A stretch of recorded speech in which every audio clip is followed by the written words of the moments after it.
말씀은 사무엘상 22장 10절로 15절에 있는 말씀 먼저 보겠습니다. 우리 한 목소리로 읽겠습니다. 그날에 다윗이 사울을 두려워하여 일어나 도망하여 가드왕 아기스에게로 가니 아기스의 신하들이 아기스에게 말하되 이는 그 땅의 왕 다윗이 아니니까 우리가 춤추며 이 사람의 일로 노래하여 이르되 사울이 죽인 자는 천천히요 다윗은 만만이로다 하지 아니하였나이까 한지라. 다윗이 이 말을 듣고 그의 마음에 두고 가드왕 아기스를 심히 두려워하여 그들 앞에서 그의 행동을 변하여 미친 채 하고 대문짝에 그적거리며 침을 수염에 흘리며 아기스가 그의 신하에게 이르되 너희도 보거니와 이 사람이 미치광이로다 어찌하여 그를 내게로 데려왔느냐. 내가 미치광이가 부족하여서 너희가 이 자를 데려다가 내 앞에서 미친 짓을 하게 하느냐. 이제가 어찌하여 내 집에 들어오겠느냐 하니라. 아멘. 시편 34편 1절부터 10절에 있는 말씀 또 이어서 보겠습니다. 시편 34편 1절로 10절에 있는 말씀입니다. 시편 34편 1절로 10절에 있는 말씀 우리 동일하게 한 목소리로 읽겠습니다. 내가 여호와를 항상 송축하며 내 입술로 항상 주를 찬양하리이다. 내 영혼이 여호와를 자랑하리니 곤고한 자들이 이를 듣고 기뻐하리로다. 나와 함께 여호와를 광대하시다 하며 함께 그의 이름을 높이세. 내가 여호와께 간구하매 내게 응답하시고 내 모든 두려움에서 나를 건지셨도다. 그들이 주를 앙망하고 광채를 내었으니 그들의 얼굴은 부끄럽지 아니하리로다. 이 곤고한 자가 부르짖음에 여호와께서 들으시고 그의 모든 환난에서 구원하셨도다. 여호와의 천사가 주를 경외하는 자를 둘러 진치고 그들을 건지시는도다. 너희는 여호와의 선하심을 맛보아 알지어다. 그에게 피하는 자는 복이 있도다. 너희 성도들아 여호와를 경외하라. 그를 경외하는 자에게는 부족함이 없도다. 젊은 사자는 궁핍하여 줄일지라도 여호와를 찾는 모든 좋은 것에 부족함이 없으리로다. 아멘. 오늘도 함께 예배하는 우리의 삶이 또 우리의 모든 순간들이 하나님의 높고 위대하신 부르심 가운데 있다는 사실을 기억하면서 오늘 이 예배가 믿음의 한 걸음을 내딛게 하는 그런 시간들이 되기를 주님의 이름으로 축원합니다. 이제 계속해서 다윗의 이야기를 살펴보고 있습니다. 사울은 다윗을 집요하게 죽이려고 했습니다. 그래서 다윗은 도피 여정을 시작했죠. 사랑하는 친구 요나단과 헤어져서 다윗이 제일 먼저 도착한 곳은 우리가 지난주에 살펴본 것처럼 성소가 있는 놉이었습니다. 놉에서 제사장 아히멜렉에게 성소에서 나온 진설병과 그리고 골리앗의 칼을 얻게 되죠. 진설병은 자기 백성을 먹이시고 인도하시며 지키신다는 하나님의 은혜와 자비와 보호의 상징이었습니다. 그런데 반면에 골리앗의 칼은 내 능력, 내 힘, 내 방법을 상징하는 것이었죠.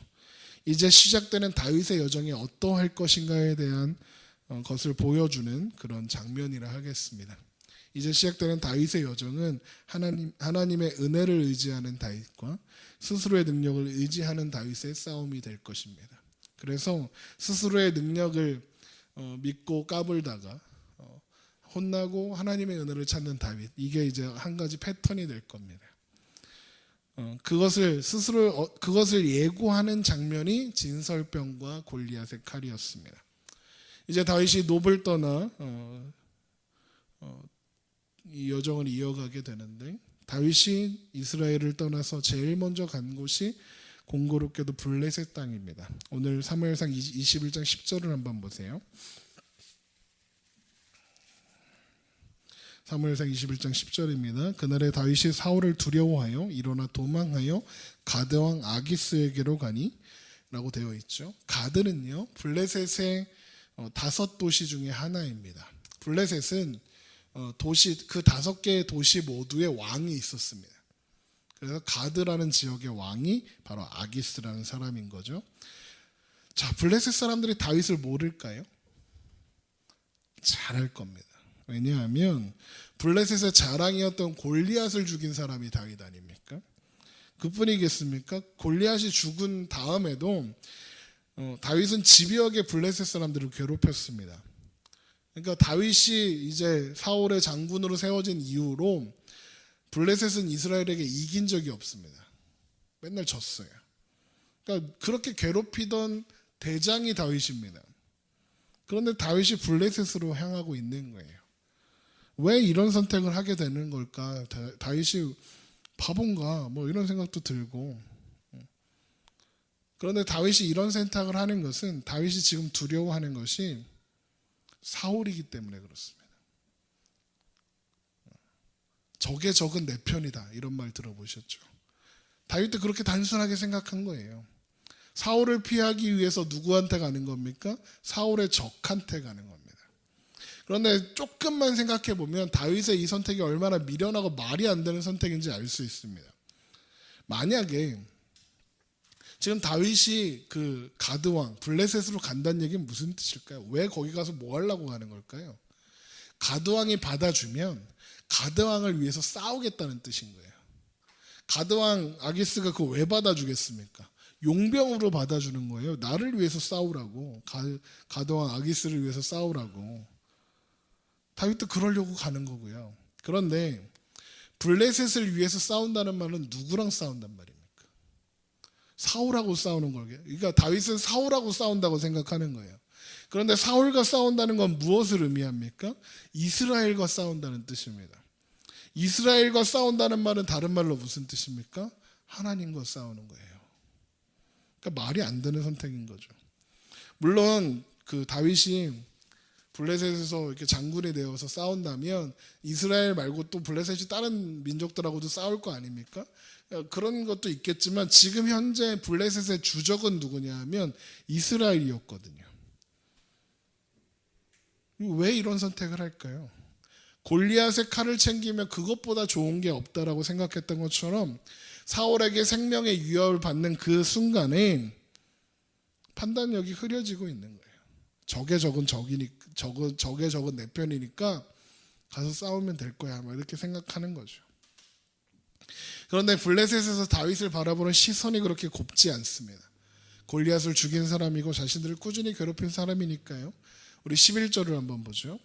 아기스의 신하들이 아기스에게 말하되 이는 그 땅의 왕 다윗이 아니니까 우리가 춤추며 이 사람의 일로 노래하여 이르되 사울이 죽인 자는 천천히요 다윗은 만만히로다 하지 아니하였나이까 한지라. 이렇게 되어 있습니다. 여기 보면 재미있는 표현이 하나 나오죠. 지금 이스라엘 왕이 누굽니까? 다윗인가요? 사울입니다. 그런데 블레셋 사람들이 다윗을 향해서 이렇게 말하죠. 그 땅의 왕 다윗이 아닙니까? 블레셋 사람들이 보기에 이스라엘의 왕이 다윗이라는 거예요. 그런데 지금 그러면 블레셋의 왕, 이스라엘의 왕이 행차한 거잖아요. 근데 왕이 행차했는데 얼마나 초라합니까? 지금 다윗에게 왕 같은 모습이 하나라도 있습니까? 죽음을 피해서 적국으로 도망친 상황입니다. 왕은 뭐 속된 말로 개뿔 아무것도 아닌 겁니다. 그런데 이방 민족의 블레셋의 입을 통해서 다윗이 이스라엘의 왕이다라고 선포되고 있는 겁니다. 그러니까 이미 하나님의 뜻 안에서 이미 이스라엘의 왕은 다윗인 거예요. 그런데 다윗은 왕이라고 하기엔 너무 초라하죠. 아무것도 아니죠. 그러면 예수님께서 베드로를 부르실 때 뭐라고 하셨는지 기억하십니까? 내가 너를 사람 낚는 어부가 되게 하시겠다 하셨습니다. 우리가 그 말씀 한번 찾아볼까요? 마태복음 4장 18절입니다. 마태복음 4장 18절을 한번 보세요.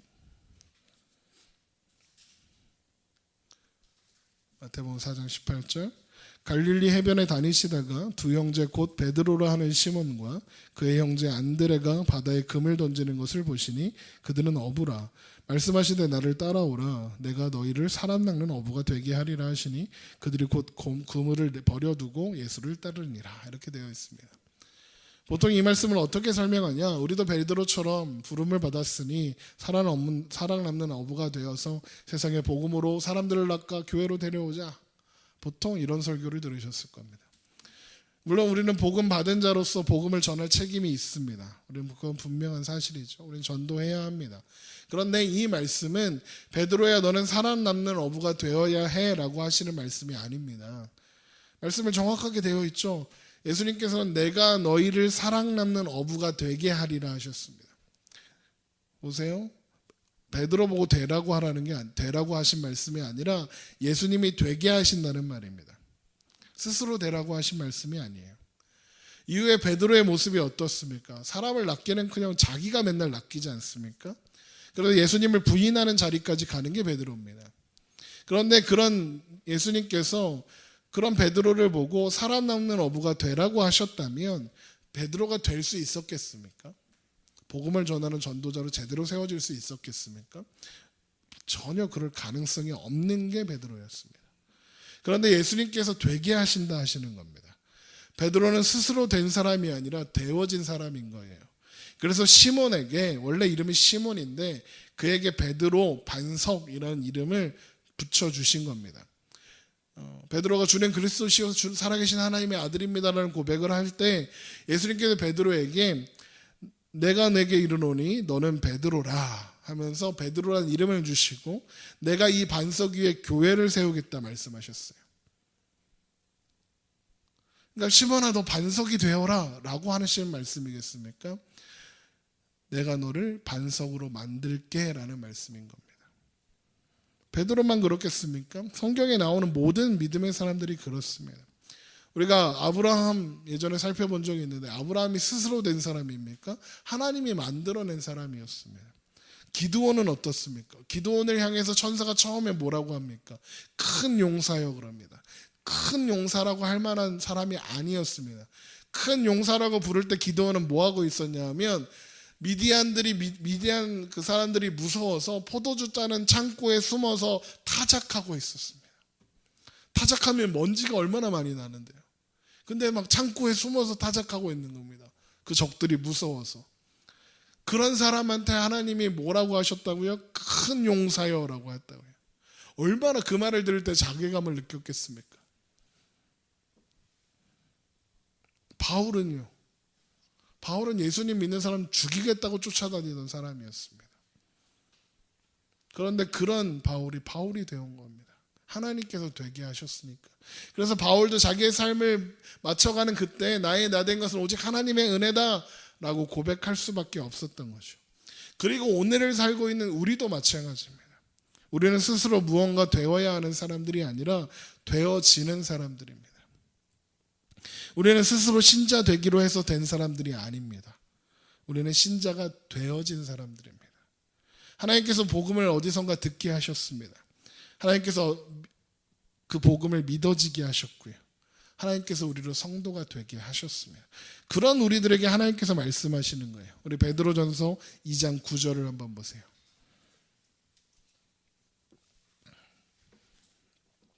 베드로전서 2장 9절.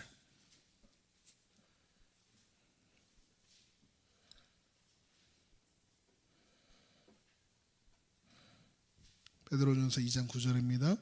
그러나 너희는 택하신 족속이요 왕같은 제사장들이요 거룩한 나라요 그의 소유된 백성이니 이는 너희를 어두운 데서 불러내어 그의 기이한 빛에 들어가게 하신 이의 아름다운 덕을 선포하게 하려 하심이라.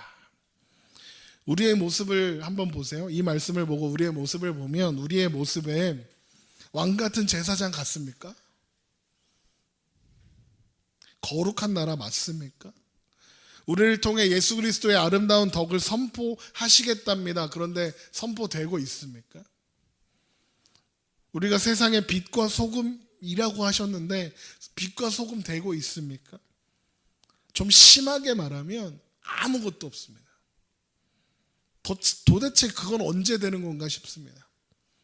그래서 가끔은 나는 가짜인가 이런 생각까지도 듭니다.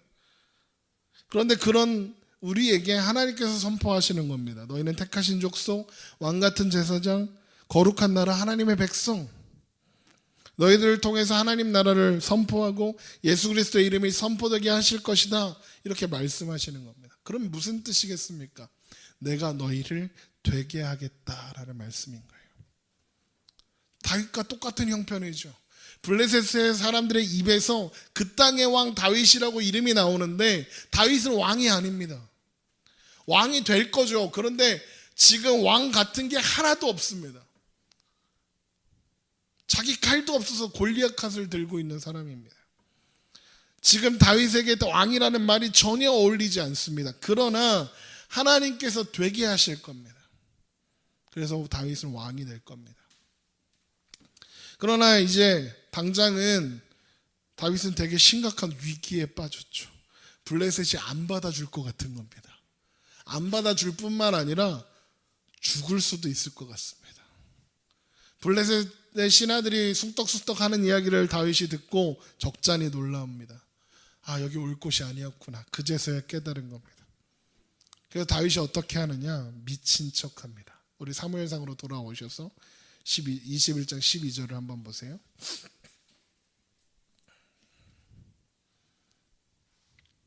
사무엘상 21장 12절. 다윗이 이 말을 듣고 그의 마음에 두고 가드왕 아기스를 심히 두려워하여 그들 앞에서 그의 행동을 변하여 미친 채 하고 대문짝에 그적거리며 침을 수염에 흘리매. 이렇게 되어 있죠. 다윗이 미친 짓을 왜 하는 거냐면요, 고대 사회에서는 광인, 미친 사람들을 신성시 여겼습니다.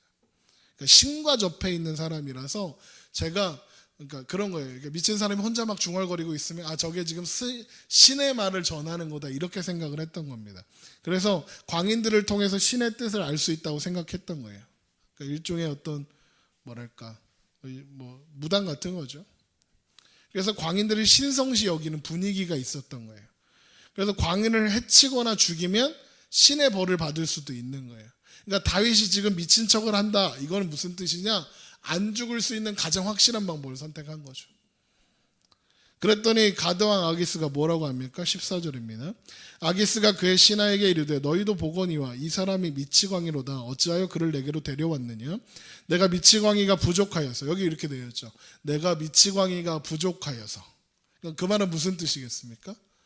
지금 미치광이가 아기스에게 많이 있다는 겁니다.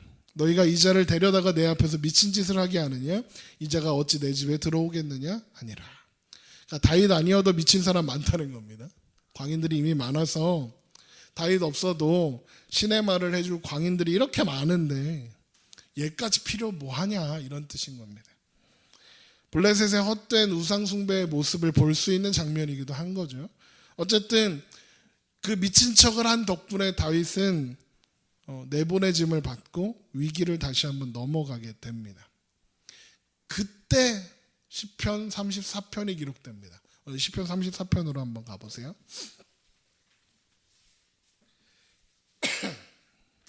시편 34편을 한번 보죠. 제목이 이렇게 붙어 있습니다. 다윗이 아비멜렉 앞에서 미친 채 하다가 쫓겨나서 지은 시, 이렇게 되어 있죠. 이 아비멜렉은 사람 이름이 아니라 우리나라로 말하면 임금, 이런 뜻입니다. 그러니까 이집트는 파라오가 왕 이름이잖아요. 로마는 가이사, 이렇게 하는데 블레셋은 아비멜렉, 그러면 왕이란 뜻인 거예요. 어쨌든 블레셋 왕을 가리키는 거예요. 그러니까 오늘 말씀의 위기를 모면하고 나서 다윗이 지은 시가 시편 34편인 겁니다. 지금 다윗이요, 블레셋 앞에서 미친 척하고 쫓겨나오기 전까지 까먹고 있었던 게 있었던 거예요. 까먹었던 걸 생각난 거예요. 그게 시편 34편입니다. 사울을 만나 피해서 달아나는 다윗이 칼을 들었죠. 칼이 자신을 지켜주는 게 아니라는 걸 누구보다도 잘 알았던 다윗 아닙니까? 그런데 칼을 의지하기 시작했다고 했잖아요. 그래서 피한 곳이 블레셋이었던 거예요. 왜요? 자신의 칼을 의지해서 갈 수 있는 곳은 블레셋밖에 없으니까요. 자신의 지혜와 방법을 최대한 짜내본 결과가 그거였던 거예요. 적의 적은 내 편이니까 이게 다였던 거예요. 그런데 가서 보니까 죽게 생긴 거예요. 미친 척해서 겨우 생명을 구하고 돌아보니까 자기가 잊고 있었던 것이 생각난 거죠. 시편 34편 보세요. 내가 여호와를 항상 송축하며 내 입술로 항상 주를 찬양하리이다. 내 영혼이 여호와를 자랑하리니 곤고한 자들이 이를 듣고 기뻐하리로다. 나와 함께 여호와를 광대하시다 하며 함께 그의 이름을 높이세. 내가 여호와께 간구하며 내게 응답하시고 내 모든 두려움에서 나를 건지셨도다. 그들의 주를 앙망하고 광채를 내었으니 그들의 얼굴은 부끄럽지 아니하리로다. 이 곤고한 자가 부르짖음에 여호와께서 들으시고 그의 모든 환난에서 구원하셨도다. 여호와의 천사가 주를 경외하는 자를 둘러 진치고 그들을 건지시는도다. 미친 척하고 자리를 피하고 나서야 기억이 난 거예요. 하나님만이 유일한 피난처지, 하나님만이 유일한 도움이시지, 하나님만이 유일한 소망이시지, 이걸 다시 기억하게 된 거예요. 그래서 시편 34편을 고백하는 거예요. 여호와의 천사가 주를 경외하는 자를 둘러 진치고 그들을 건지시는도다. 이렇게 8절 보세요. 너희는 여호와의 선하심을 맛보아 알지어다. 그에게 피하는 자는 복이 있도다. 너희 성도들아 여호와를 경외하라. 그를 경외하는 자에게는 부족함이 없도다. 젊은 사자는 궁핍하여 주릴지라도 여호와를 찾는 자는 모든 좋은 곳에 부족함이 없으리로다. 자기 생각, 자기 판단, 자기 방법을 의지해서 사람에게 피하려고 했다가 죽을 위기를 겨우 넘기고 나서 이 모든 것이 하나님께 있다는 것을 고백하게 되는 것, 그게 지금 다윗의 모습인 거예요. 우리 열왕기 하에 있는 말씀 한번 볼까요? 열왕기하 6장을 한번 보겠습니다. 열왕기하 6장은 엘리사 선지자의 이야기 중에 하나입니다. 아람왕이 엘리사를 잡겠다고 군대를 보내서 밤새 그 엘리사가 있던 성읍을 지금 둘러싼 상황입니다. 우리 열왕기하 6장 13절을 보세요. 열왕기하 6장 13절.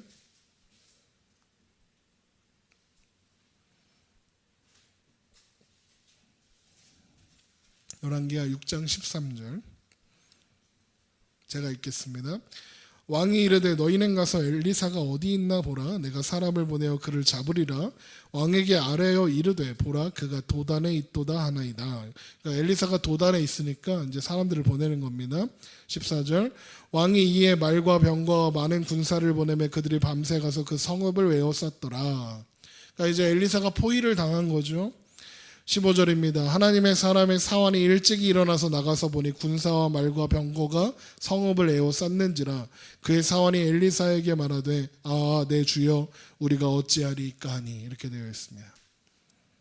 지금 포위를 당했고 엘리사의 사환, 수종 드는 사람이었겠죠.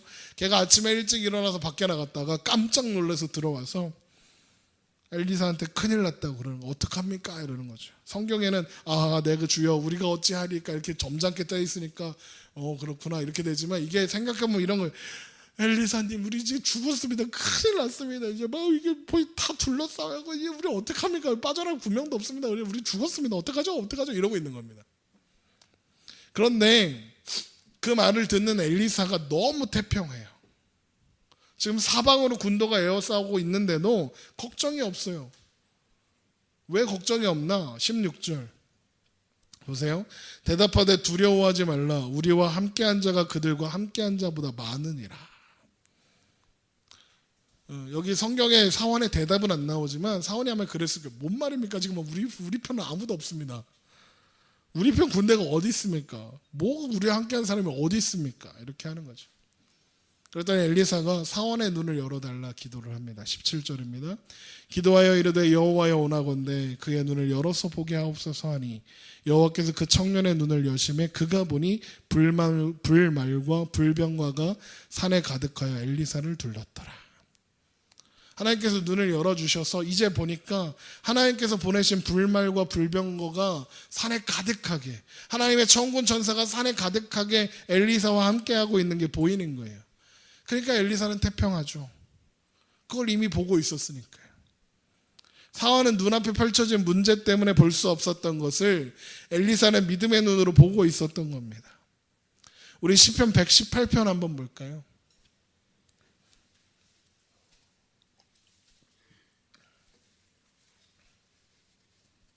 시편 118편 1절에서 9절에 있는 말씀 보겠습니다.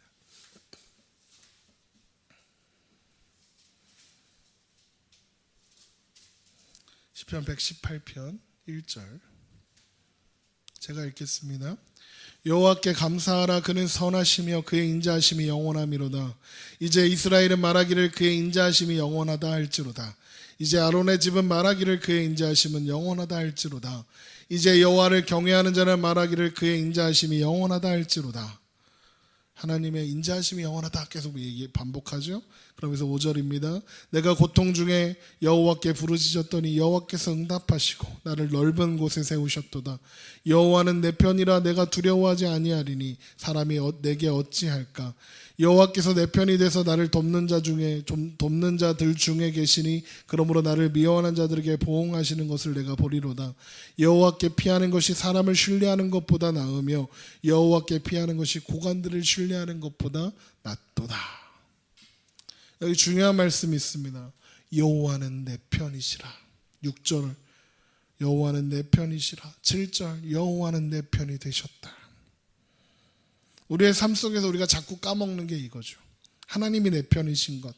내 편이신 하나님께서 우리와 함께 하시면 우리를 해할 수 있는 사람이 아무도 없다는 사실을 우리가 자꾸 까먹죠. 괜찮습니다. 저도 맨날 까먹고요. 무엇보다 다윗이 까먹었습니다. 다윗도 까먹는데. 여러분, 다윗이요 하나님이요 이 세상에서 유일하게 나의 마음에 합한 자라고 했던 사람이 다윗입니다. 근데 다윗도 까먹습니다. 다윗도 까먹어서 골리앗 칼 두고 블레셋으로 들어가는 겁니다. 그리고 앞으로의 다윗의 여정 속에서 맨날 까먹을 겁니다. 한 번 까먹는 게 아니라 생각해보면 바보인가? 한 번 미친 척하고 살아나와서 하나님은 하나님만이 도우십니다 막 이렇게 깨달았으면 까먹으면 안 되잖아요. 또 까먹어요. 왕이 돼서도 까먹어요.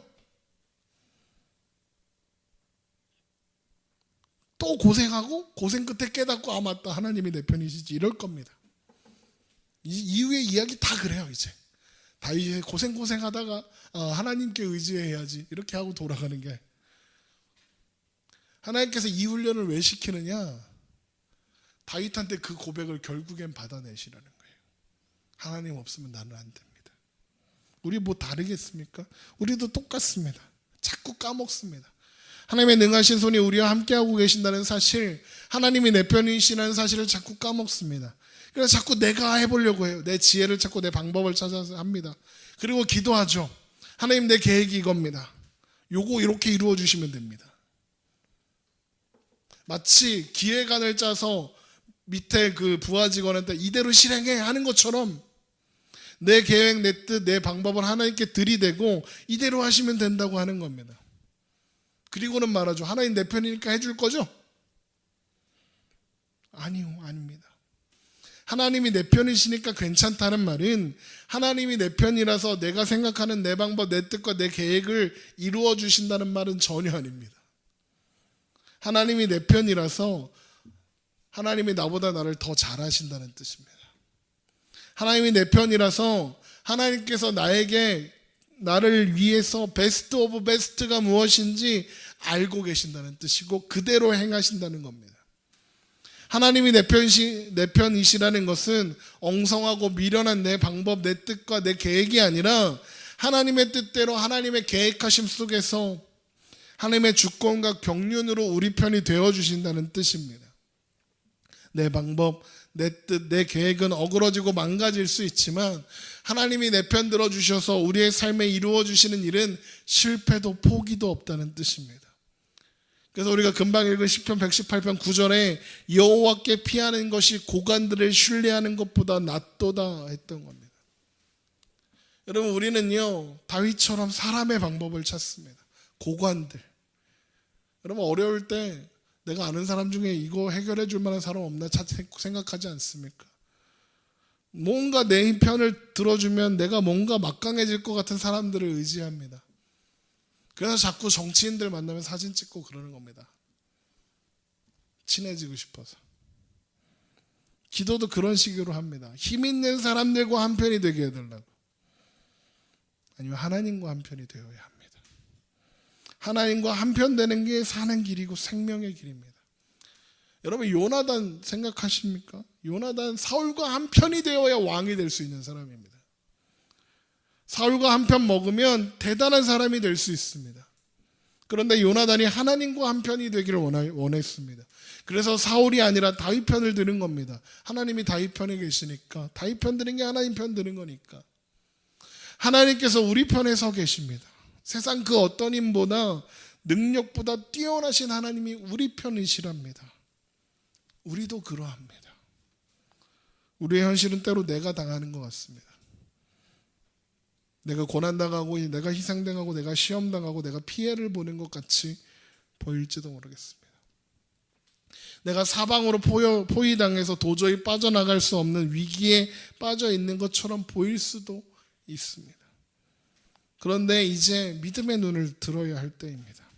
하나님께서 우리의 믿음의 눈을 열어주시기를 주님의 이름으로 축원합니다. 여러분 믿음의 눈을 뜨고 내 편이 되어서 우리와 함께 하시는 그 하나님께서 우리를 보호하시기 위해서 펼쳐놓으신 천군 천사들을 그 천사들의 진을 불말과 불병거를 여러분 바라보셔야 합니다. 여러분 사도 바울이 이런 고백을 합니다. 고린도후서 4장 8절에 우리가 사방으로 우겨쌈을 당하여도 쌓이지 아니하며 답답한 일을 당하여도 낙심하지 아니하며 박해를 받아도 버림받지 아니하며 거꾸로짐 당하여도 망하지 아니하고 우리가 항상 예수의 죽음을 몸에 짊어짐은 예수의 생명이 또한 우리 몸에 나타나게 하려 함이라. 여러분 내가 하나님 편에 선 것이 아니라 하나님이 내 편에 서 계시는 겁니다. 내가 하나님을 내 편으로 뭔가 끌어들이기 위해서 내가 열심히 뭘 해갖고 내 편으로 서 계신 게 아니라 하나님이 그럴 만한 아무런 이유가 없었을 때 우리를 선택하시고 부르시고 내 편에 서 계셔서 이제 영원까지 한편 하시겠다고 말씀하신 것이 하나님 내 편이라는 겁니다. 여러분 하나님 없이 다윗은 어떤 상황도 대처할 능력이 없다는 것입니다. 하나님의 사람으로서 살 능력도 없습니다. 다윗이 지가 해보겠다고 하니까 하나님 사람답게 삽니까? 블레셋으로 가잖아요.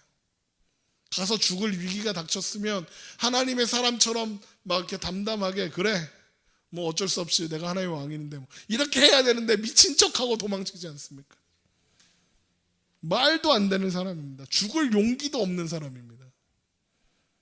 하나님이 간섭하시고 인도하시지 않았으면 아무런 실력 없는 게 다윗이라는 게 드러나고 있습니다.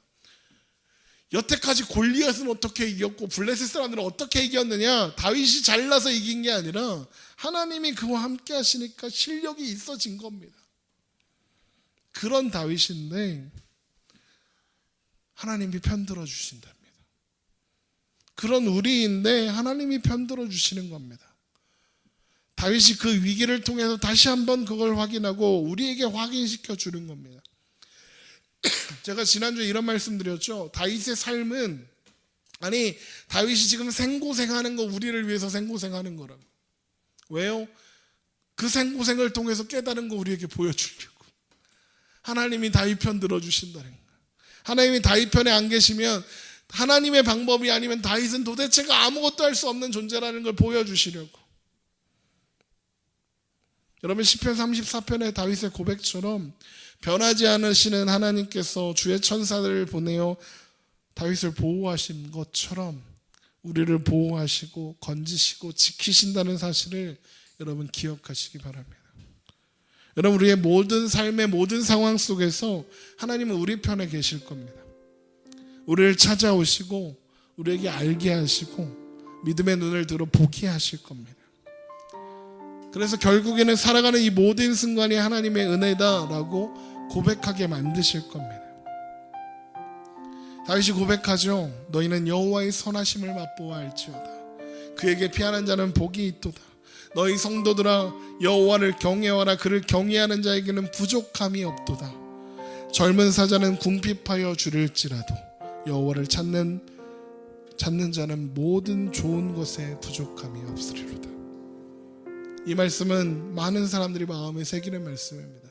젊은 사자는 궁핍하여 줄일지라도 여호와를 찾는 자는 모든 좋은 곳에 부족함이 없으리로다.